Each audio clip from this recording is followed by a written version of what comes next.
Hello friends, welcome to my channel. I am Gunjan Yadav and I am here with a question. Are you a PhD student, a research scholar or a faculty member in any of the technical or management institution? If yes, I am sure that you might be worried and confused that how to write a good research paper and get it published into a good SCI or Scopus Index journal. If you are a PhD student, then you might be facing a lot of issues regarding publishing your research work into an SCI or Scopus Index journal. As you all are aware that nowadays it has become mandatory to publish at least 2 research papers in order to get your PhD degree. Whereas if you are a faculty member, then I'm sure that you also might be facing a lot of pressure from the institution to publish your research work into good journals in order to get accreditation for NBA as well as NAAC. If all these questions are there in your mind, then don't worry, you are absolutely at the right place.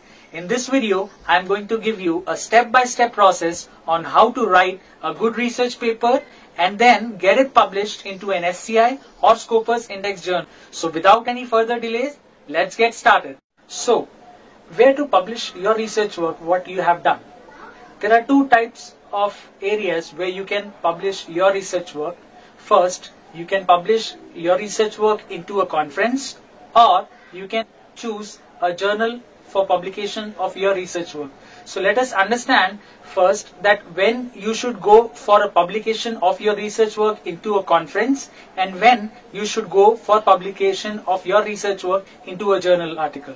The cases where you feel that the research work that you have developed is not that exhaustive and the findings of your research work are limited, or in other words, I could say that you feel that the research article that you have developed is only going around 5 to 6 pages, including your references, then it is always advisable that you go for conference publication instead of opting journal for publishing your research work. So first of all, we need to understand what type of research article we are going to write. The various types of research article can be understood by following categories. The first category is short communication. It is also known as latest or rapid communication based articles.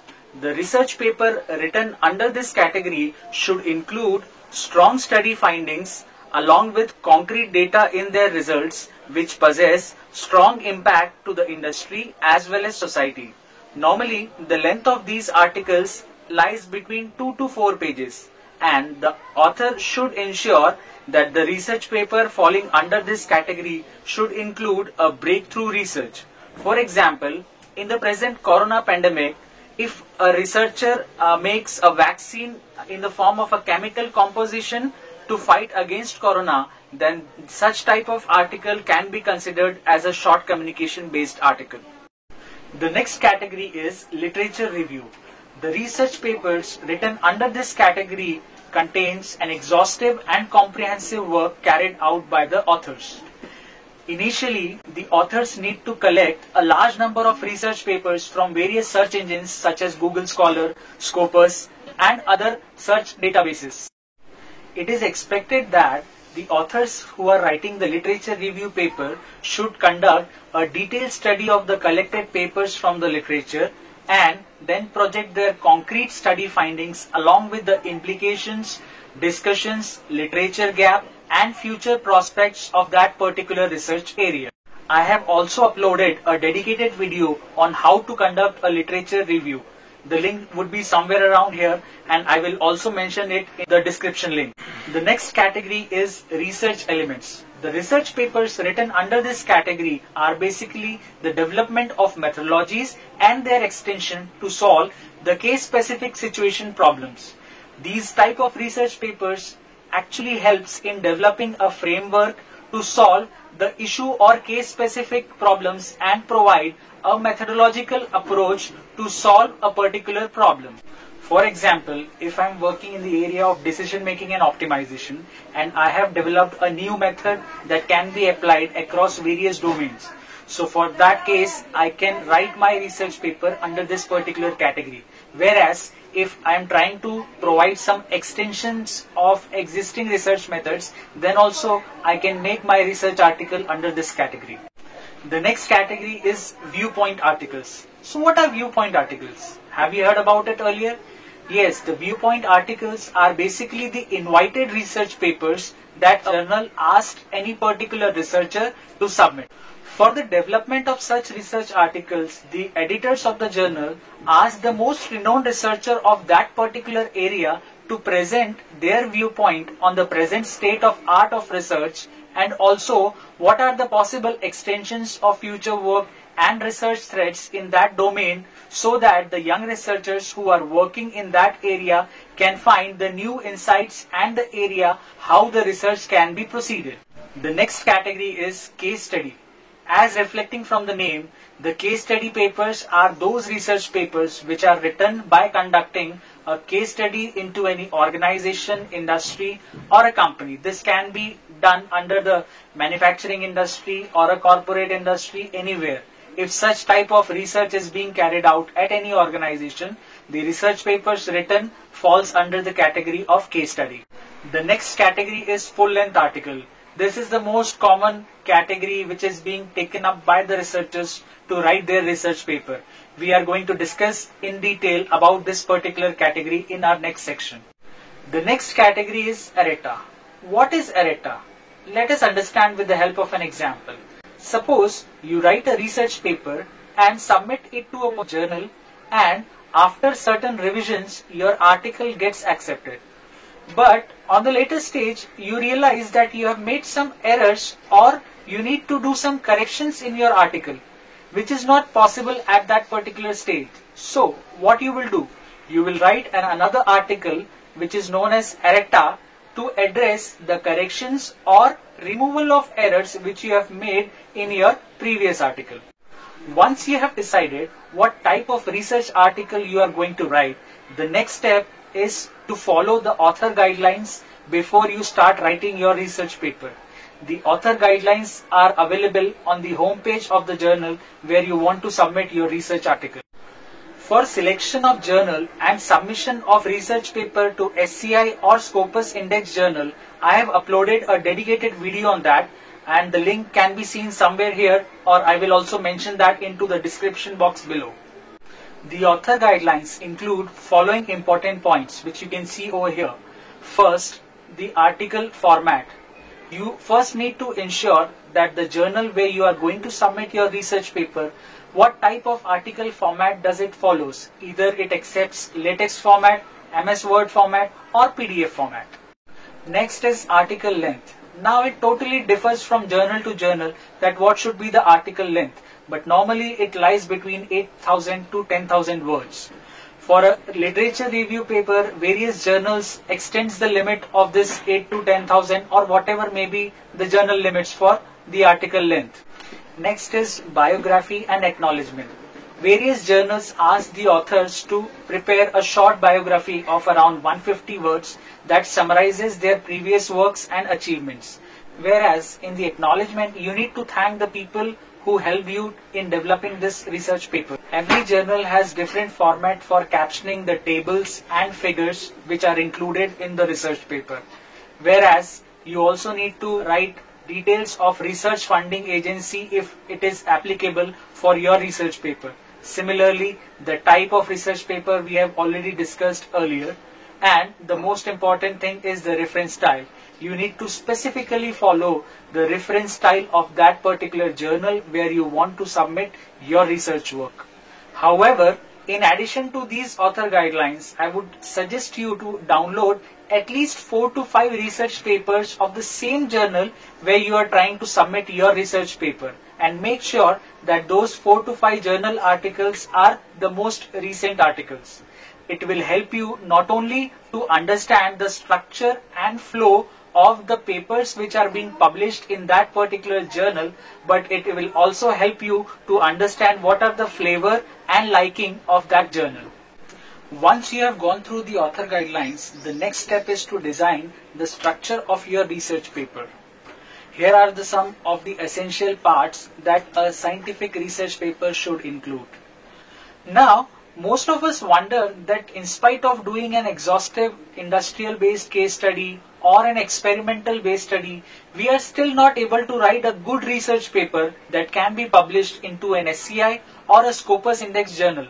So what is the basic difference between a strong research paper and a weak research paper? Definitely it is the structure of your research paper. Now let us discuss each of these sections in detail and understand how we can develop a strong research paper that can be published into a good SCI or Scopus Index journal. Starting off with the title of your research paper. Many researchers fail to create a catchy title for their research paper. It is also observed that many of them put forward a title which does not match the entire work that is being carried out in the research paper. Hence, in many cases, it also becomes one of the negative impact for you in front of the editor of the journal when you submit a research paper to a journal. Hence, the title of the research paper should be written in such a way that it concisely describes the core contents of your paper. The next section is abstract. Let me ask you a question. When do you write your abstract? In the beginning or when you complete writing your entire research paper? If you write in the beginning, then you are doing the wrong practice. Why? Let us understand with the help of an example. If a director is making a movie, will he shoot the promo or the trailer of the movie in the beginning? Or he will shoot the entire movie and then from that movie he will capture the small important events and then club them together to form a trailer or a promo? Same is the case with the abstract. Once you have write the entire research paper, now you understand what are the findings and important highlights of your research paper. It should clearly include the important contents of your research paper, and a standard abstract length should not be more than 250 words. Now I agree with the point that summarizing your entire research work into 250 words, it's really difficult. So here I am suggesting some essential subheadings under which you can include a short description and later on combine all of them together to present a logical and balanced abstract. Here are some important points that need to be considered while writing an abstract. First, the purpose. The purpose should clearly indicate what are the aims and objectives for which you are doing this particular study. This should be written in maximum of 2 lines. Second, design, methodology and approach. This heading should clearly indicate what is the entire design structure of your research paper, and also it should replicate the methodology or research methods that you have chosen for achieving the desired objectives of your study. Third one, findings. The findings subheading should include clearly the results of your study, or in other words I could say it should include all the quantified and numerical values if obtained in your research work. Fourth one is the research implications. This subheading should include the details that how the findings or the results of your study can be beneficial and helpful for the researchers as well as society. Fifth one is practical implications. This subheading should include what are the practical implications of your study, or in other words, how other researchers or industry practitioners can use the findings of your study and include into their domain or the system. Last one is the originality. Now the originality helps you to project how your research paper is different or unique from the other similar studies which are available in literature. Next section is keywords. Many researchers neglect the identification of most suitable and appropriate keywords related to their research paper. It is extremely important to select the most suitable keywords for your research paper, because once your paper gets accepted, these keywords play a very important role in getting your research paper discoverable by other authors who are doing the research in the similar domain on what you have done. Hence, selecting the keywords precisely helps the researchers to increase their citation number. The next section is introduction. This section makes your research work familiar to other readers. But many of the researchers, while writing their paper, gets confused and mix this introduction section along with literature review, and they start writing the previous literature works in the introduction section, which is a wrong practice and editors don't like it, and it leads to desk rejection of your research paper. So just like abstract, here also I have tried to break down the introduction section into further subsection so that the researchers while writing this section can understand what are the essential parts of an introduction section. So let us understand with the help of these subsection. First, background and motivation. The researcher initially should develop the background of their research study and also generate what exactly motivated them to conduct this research. This subsection should clearly highlight all these points. Next is need for the study. Until and unless you project what is the need of your study, and if other similar studies are already available in literature, then what is need of your study? So you should highlight the most unique feature of your research paper in this subsection. Next, objective of the study. Here I have seen that most of the researchers commonly make the mistake while writing the objectives of their study. They try to write the objective in the form of paragraphs, which is not at all acceptable in the Scopus or SCI index journal with large impact factors.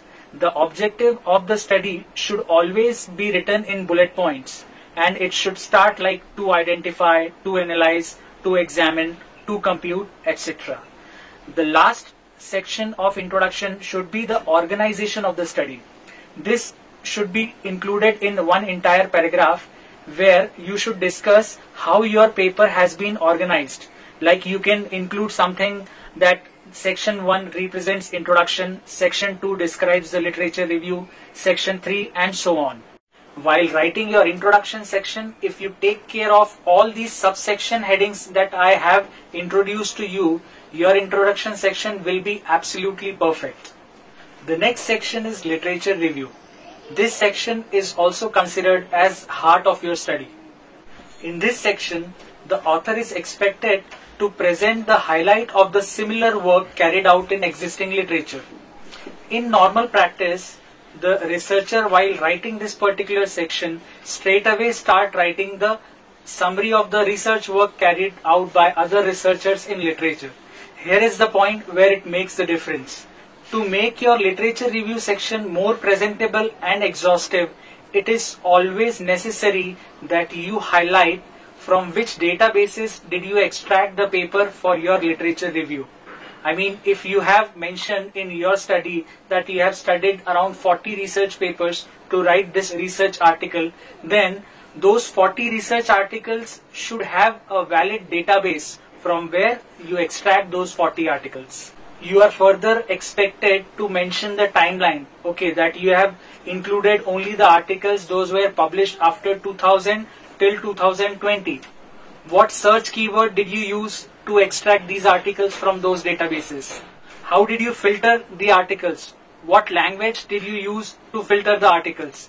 These are some of the important questions that need to be addressed when you are starting the presentation of your literature review. If all these questions are answered logically, then it can be ensured that the literature review which you have carried out and the findings that you are reporting in your research paper can be believed. Once you have described the process of extraction of research articles for your paper, the next paragraph should represent the discussion of those literature articles based on your literature review. It is important to notice that the discussion which you are presenting over here should be written in a flow, or in other words I could say it should be in the form of a story. For example, if I am working in the area of sustainable supply chain, industry 4.0 or circular economy, then I will write the discussion of those particular areas based on the objectives that I have defined in the beginning of the study. Whereas in the last paragraph of the literature review, it is always mandatory that you summarize the findings of your literature review and you project the literature gaps that you have identified during the discussion of various research papers that you have included in your review purpose. The literature gaps that you are claiming in this particular paragraph, it should clearly ensure that those gaps should fulfill the objectives that you have defined in the beginning of the study, that is in the introduction section.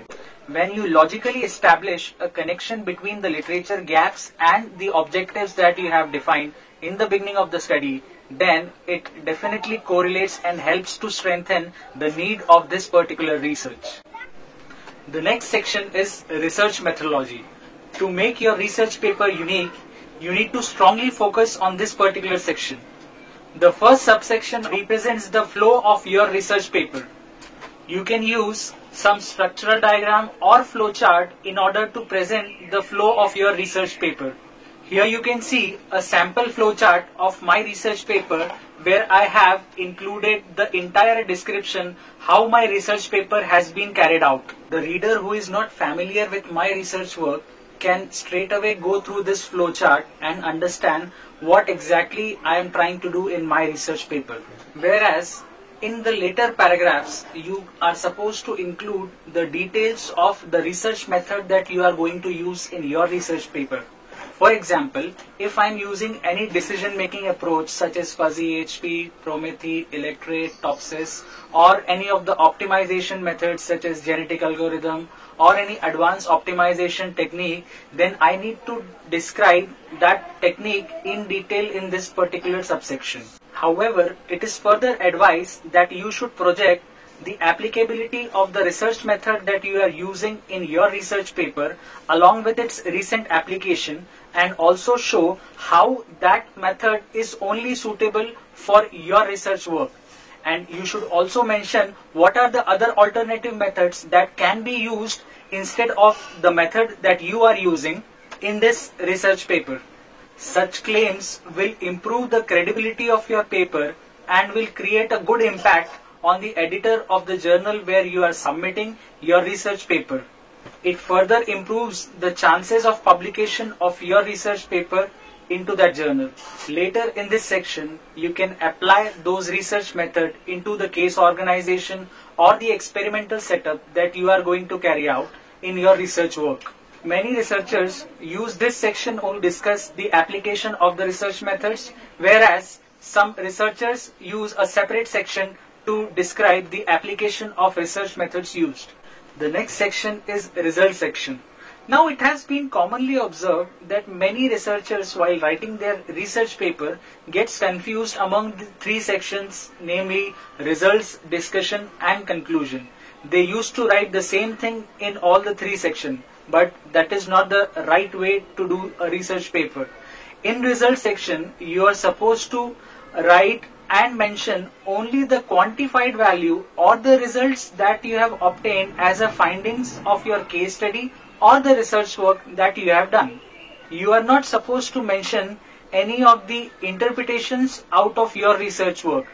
You clearly just mention what are the quantified values obtained after applying the research methods as in the application of your research paper. The next section is discussion section. You need to write this particular section very dedicatedly because the editors of the journal have a very keen eye on this section. This section should include the interpretations of the findings or the quantified values that you have obtained and mentioned in the result section. Not only the interpretation, in this section you are also supposed to discuss the similar kind of findings by other researchers in the existing literature.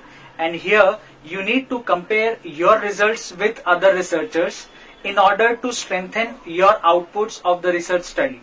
By following such approach, you not only validate your findings but also portrays how your research work is unique from the existing similar works in literature. The last section is conclusion. The conclusion section actually summarizes the entire work carried out by you in your research paper, so that the reader can clearly understand what were the objectives of your study, what research methods did you use to achieve your objectives, and ultimately what are the findings of your study. In addition to these important points, there are few other points that many researchers fail to mention, and hence the entire manuscript becomes poor. So, in order to improve the credibility of your manuscript, you should always mention what are the limitations of your study. Once you have mentioned the limitations, the next important part to be included in conclusion section is what are the implications of your study. Implications basically helps the readers to understand how your research work and its findings will be beneficial to the researchers, practitioners and policymakers. You should also mention how the research work that you have carried out can be extended by the other researchers who are working in the similar domain. If you take care of all these points while writing your conclusion section, then your entire research paper gets strengthened and your chances of getting it published into a SCI or Scopus Index journal is increased a lot. After finishing your conclusion, you are supposed to write the acknowledgement of your study. It is always recommended to acknowledge and give the credit to whoever helped you in conducting this research. It may be a funding agency who is providing financial support for your research, or the experts from the industries who help you to collect your data to conduct this research. To finish off your research paper, the last part is the references. The references should be followed as per the journal guidelines where the authors have decided to submit their research paper. However, the manual effort in writing the references in the manuscript as well as at the end in the bibliography, it can be reduced by using various online referencing softwares. There are various referencing tool managers available such as Mendeley and Notes that can reduce the manual effort by a huge extent. I have uploaded a dedicated video to understand what are the different referencing styles available and how to use the different online referencing softwares such as Mendeley and Notes, etc. So to access that particular video, you can see the link somewhere here, or I will also mention a link in the description box below. Many of the journals ask to include the appendix in your research paper. What is appendix? Appendix is nothing but it is basically the supporting document or the data that you have used in your research paper, and it will help to validate your results. It can also be in the form of a questionnaires or the input data that you have collected from the industry or any organization, or the data which you have collected by doing certain set of experiments. So, before ending this video, I would like to point out some important cautions that you need to keep in your mind before you submit your manuscript or your research paper. First, plagiarism percentage. Whenever you write your research paper, make sure that you include only your original content and you have not copied any write-up or any finding from any other research paper. Although there is no standard thumb rule that how much should be the plagiarism percentage, but to be on the safer side, it is always ensured that your plagiarism percentage should never exceed 2 digits. That means it should always be less than 10%. To check the plagiarism of your manuscript, it is also advised that never run your manuscript on any of the free online portals, because it is possible that your data or your research paper can be compromised and may be used by somebody else. To check the plagiarism of your manuscript, you can use Turnitin or iAuthenticate software, which are most widely used all over the world. Next one is grammatical accuracy. By using your plagiarism content on these two softwares, you can also check the grammatical accuracy of your research paper. You must ensure that your research paper should be more than 90% readable and accurate with the grammar. The next one is number of articles cited from the same journal. Now, it is kind of hidden rule that every editor of the journal looks upon whenever a new manuscript comes into for the review purpose. He looks and minutely observes that how many articles that research paper includes from the same journal where the article is submitted. That means if I am writing a research paper, I must ensure that to the journal where I am submitting my research paper, I should include at least 6 to 7 articles of the same journal. The next one is quality of reference used. So what is quality of reference? Quality of reference means the reference in your reference section, the research papers that you have cited, what is the quality of those research paper? That means from which journals are those research papers which you have cited in your manuscript. So to take as a thumb rule while aligning your reference, always make sure that the papers that you select should be at least from Scopus or SCI Index journal. If you ensure that all the references that you have included in your manuscript or your research paper are from SCI or Scopus Index journal, then it can be claimed that you have used the quality references. The next one is number of highly cited articles. What does that mean? Suppose I am working on the area of Industry 4.0 and I am writing a research paper on that. So I must ensure that there should be some articles who are extremely highly cited and might be having 400 citations, 500 citations or more than that. So it is necessary that my reference list of the research paper should definitely include those articles which are having high number of citations. The next one is H index of all the authors which are there in my research paper. Suppose I am writing a research paper and there are two other authors in the same paper who are working as the co-authors of my research paper. So whenever I submit my research paper to a journal, the editor closely monitors what is the H index of all the authors and all the co-authors of the same research paper. The main reason behind checking the H index of all the authors as well as co-author is the editor wants to ensure that the research paper which is submitted to his journal contains the quality or the experience of the researchers who are working in the same area. The other one is specialized domain of authors. Now what does this specialized domain means? Suppose I am working in the area of industrial production and I have been constantly publishing research articles on Industry 4.0, circular economy, sustainable supply chain management and other related topics. And suddenly if I publish any research article which is in the area of medicines or chemical sciences, so it won't be logical from my side. Why?